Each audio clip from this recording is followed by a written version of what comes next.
Hello, and welcome to another edition of Ben Wilkoff Debriefs the Transition. Today, I would like to debrief something that happened yesterday, but because you're watching it tomorrow, it will be something that happened 2 days ago. On Wednesday of this week, at the last Equity PD session of the year, where everybody came together. And this was actually the first one that I had been formally invited to with a calendar invite. And so I got to attend, and I was very excited to sort of see how things had progressed, how people are thinking about equity differently and sort of telling their own equity stories. But the thing that I actually want to debrief is a realization that I had. And, and it is this. When we think about the term background knowledge, I believe that many times we use it, and teachers use it, as coded language. What I mean by that is many times we talk about background knowledge that students need in order to access the content. And that background knowledge is our own experience, the experience that I had and a student didn't have. So they don't have the right context, the right background knowledge in order to be able to approach a particular problem or idea. And it was very much a realization that I had used that term, and I had heard other educators use it to mean not just that you didn't have the schema, you didn't have the idea in your head in order to be able to approach a math problem or if we're reading Shakespeare, you never went to a Shakespearean play. And so that was the background knowledge. But a lot of times that background knowledge is code for what I would say is sort of traditionally white, two-parent household, suburban, like this experience. That is the background knowledge that we are referencing, or that teachers that you may work with are referencing. And from that realization comes sort of two things. One is, what are the other pieces of our language that we don't recognize as code for something else? That is sort of betraying our values and betraying sort of the work that we want to see within personalization. There are other things that I say.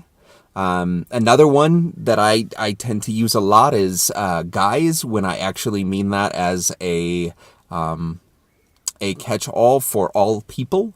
And so if I catch myself, I will try and use folks.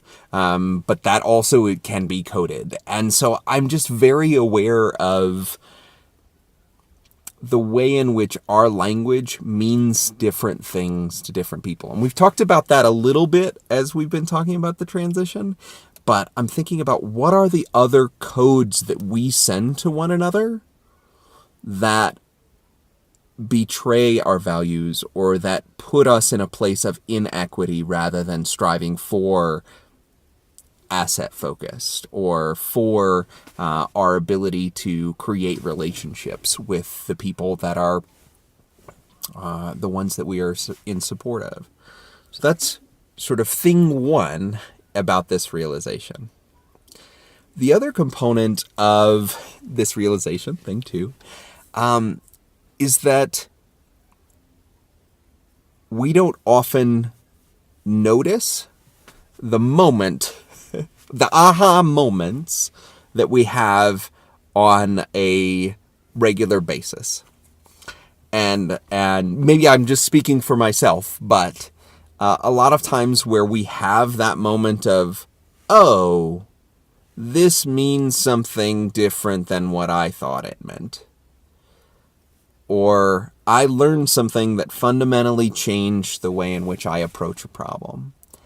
And so while I will be on the lookout for coded language and things like that, that sort of betrays my values, I also want to make those moments of realization where I can not necessarily apologize for everything that has come before that realization, but rather that I can notate, notice and name those moments where it was sort of before and then it is out into the future. I had a moment a couple of years ago around learning styles that I had harbored since my very early days of teacher preparation.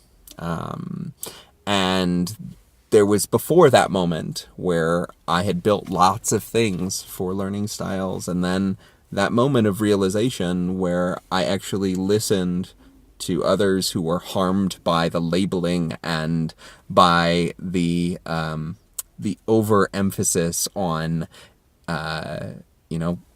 kids of color being labeled kinesthetic learners rather than just needing to be engaged in different ways.